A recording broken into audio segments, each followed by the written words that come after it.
వివేకానంద అసలు పేరు నరేంద్రనాథ్ దత్తా.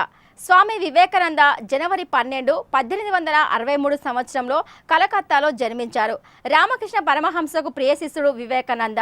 వేదాంత, యోగతత్వ శాస్త్రాల్లో సమాజంపై ఎక్కువ ప్రభావం చూపిన ఆధ్యాత్మిక నాయకుడు. హిందూతత్వ చరిత్రలో ప్రముఖ వ్యక్తి స్వామి వివేకానంద. భారతదేశాన్ని జాగృతం చేయడమే కాకుండా అమెరికా, ఇంగ్లాండ్లలో యోగా, వేదాంత శాస్త్రములను తన ఉపన్యాసాల ద్వారా, వాదనల ద్వారా ప్రపంచానికి పరిచయం చేశాడు. గురువు కోరిక మేరకు అమెరికా వెళ్లి హిందూ మతం గొప్పదనాన్ని తన ఉపన్యాసం ద్వారా తెలిపాడు.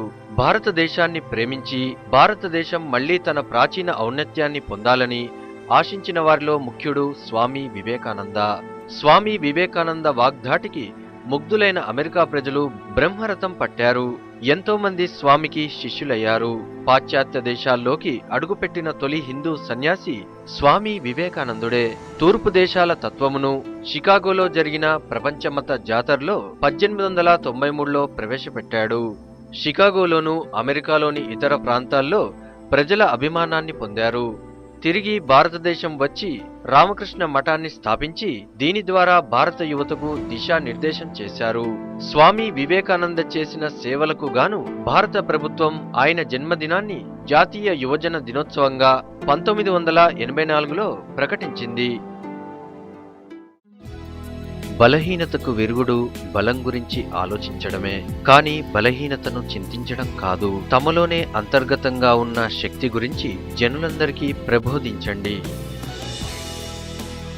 ఆత్మకు అసాధ్యమైనది ఏదైనా కలదని ఎన్నడూ తలంచకండి. అలా భావించడం గొప్ప అపచారమే. పాపం అనేది ఏదైనా ఉంటే అది మీరు దుర్బలురని లేదా ఇతరులను బలహీనులని పలకడమే. మనిషి పాపాత్ముడని అనవద్దు, అతడొక దైవమని తెలియజేయండి. నరేంద్రనాథుడు కలకత్తాలో ఒక ఉన్నత కుటుంబంలో విశ్వనాథ్ దత్తా, భువనేశ్వరీదేవి దంపతులకు జన్మించారు. చిన్నప్పటి నుంచే ధ్యానం చేస్తూ సన్యాసులతో, యోగులతో ప్రేమగా ఉండేవారు. పువ్వు పుట్టగానే పరిమళిస్తుంది అన్నట్టుగా చిన్నప్పటి నుంచే నిస్వార్థ గుణం, ఔదార్య గుణాలు అలవడ్డాయి స్వామి వివేకానందకి. చిన్నతనంలోనే నరేంద్రుడు ఆటల్లోనూ చదువులోనూ ముందుండేవాడు. నరేంద్రుడు ఏకసంతాగ్రాహి. పాఠాన్ని ఒకసారి చదివితే మొత్తం గుర్తుంచుకునేవాడు. నరేంద్రుడి జ్ఞాపకశక్తి అమోఘమైనది. 1880లో మెట్రికులేషన్ పరీక్ష మరియు ప్రవేశ పరీక్షల్లో ఉత్తీర్ణుడై కళాశాలలో చేరాడు.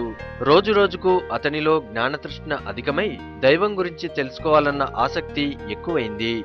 చరిత్ర, సైన్స్తో పాటు పాశ్చాత్య తత్వశాస్త్రాన్ని కూడా అవపోసన పట్టారు. కొద్ది రోజులకు నరేంద్రుడి మదిలో అనుమానాలు, సందేహాలు, అస్పష్టత ఎక్కువవడంతో మూఢనమ్మకాలను పక్కన పెట్టి సత్యాన్ని కనుగొనే వైపు అడుగులు వేశారు. నరేంద్రుడికి వచ్చిన అనుమానాలన్నీ పండితుల ముందు వెలిబుచ్చాడు. కానీ వారి సమాధానాలు నరేంద్రుణ్ణి సంతృప్తి పరచలేకపోయాయి. వారు ఆలోచిస్తున్న మార్గం కూడా వివేకానందుడికి నచ్చలేదు. మనసులో ధైర్యం, హృదయంలో ప్రేమ ఉన్నవారిని నన్ను అనుసరించనివ్వండి, నాకు ఇంకెవరూ వద్దు. పవిత్రత, సహనం, పట్టుదల విజయాన్ని సాధించడానికి కావలసిన 3 ఆవశ్యకాలు. వీటన్నింటికీ మించి కావలసింది ప్రేమ. నీవు పవిత్రుడవు, బలసంపన్నుడవు అయితే నీవు ఒక్కడవు అఖిల జగత్తుకు సమానుడవవుతావు. రామకృష్ణ పరమహంస కాళికాదేవికి గొప్ప భక్తుడు. రామకృష్ణ పరమహంస గురించి తెలుసుకున్న నరేంద్రుడు తన మిత్రులతో కలిసి దక్షిణేశ్వర్ వెళ్లి కలిశాడు. ఆ సమయంలో ఆకర్షణీయమైన రూపం, మెరుస్తున్న కళ్ళను చూసిన రామకృష్ణ పరమహంసకు నరేంద్రుడి మీద దృష్టి పడింది. నరేంద్రుడిని చూసిన రామకృష్ణ పరమహంస పాటలు పాడమని కోరగా నరేంద్రుడు 2 బెంగాలీ పాటలు గానం చేశాడు. ఆ పాటలు విన్న రామకృష్ణ పరమహంస ట్రాన్స్లోకి వెళ్లి తన కోసమే ఇన్ని రోజులు ఎదురు చూస్తున్నట్టు చెప్తూ, నీవు సామాన్యుడవు కావు, సాక్షాత్తు భువికి దిగివచ్చిన దైవస్వరూపుడవు అంటూ కన్నీళ్ల పర్యంతమయ్యారు రామకృష్ణ పరమహంస. నరేంద్రుడికి రామకృష్ణ పరమహంస ప్రవర్తన వింతగా తోచింది. నరేంద్రుడి గొప్పదనాన్ని తెలుసుకోవడానికి రామకృష్ణుల వారికి ఎంతో సమయం పట్టలేదు. బలమే జీవనం, బలహీనతే మరణం. ఆత్మవిశ్వాసం ద్వారా సర్వం సాధించగలం. పురాణాలు వర్ణించిన 33 కోట్ల దేవతలపై విశ్వాసం ఉండి మీపై మీకు విశ్వాసం లేకపోతే విముక్తి లేదు.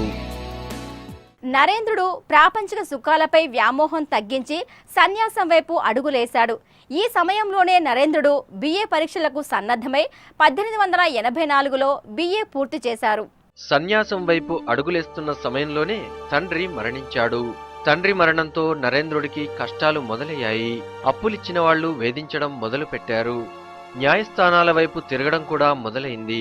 నరేంద్రుడు మంచి ఉద్యోగం కోసం కాళ్ళరిగేలా తిరిగాడు. బట్టలు చిరిగి రోజుకో పూట భోజనం చేయలేని స్థితికి చేరుకున్నాడు. చాలా రోజులు పస్తుండి తల్లికి, చెల్లెళ్ళు, తమ్ముళ్లకు తిండి పెట్టేవాడు నరేంద్రుడు. ఇంత దురదృష్టం తనను వెంటాడుతున్నా ఎప్పుడూ భగవంతుడి మీద విశ్వాసం కోల్పోలేదు. రామకృష్ణ పరమహంస నరేంద్రుడితో కాళికాదేవికి సాటి ప్రజలకు సేవ చేయాల్సిన వాడివని ధైర్యం చెప్పేవారు. మతం సిద్ధాంతాల్లో రాద్ధాంతాల్లో లేదు. దాని రహస్యమంతా ఆచరణలోనే ఉంది. పవిత్రంగా ఉండడం, పరులకు మేలు చేయడం మతమంటే ఇదే. సజీవ దైవాలను సేవించండి. అంధుడు, పేదవాడు, వికలాంగుడు, దుర్బలుడు, క్రూరుడు ఇలా వివిధ రూపాల్లో భగవంతుడు మీ వద్దకు వస్తాడు. ఆదరించబడుతూ ఆనందంగా ఉన్న కుటుంబాలపై పరమేశ్వరుని కృప ప్రసరిస్తుంది.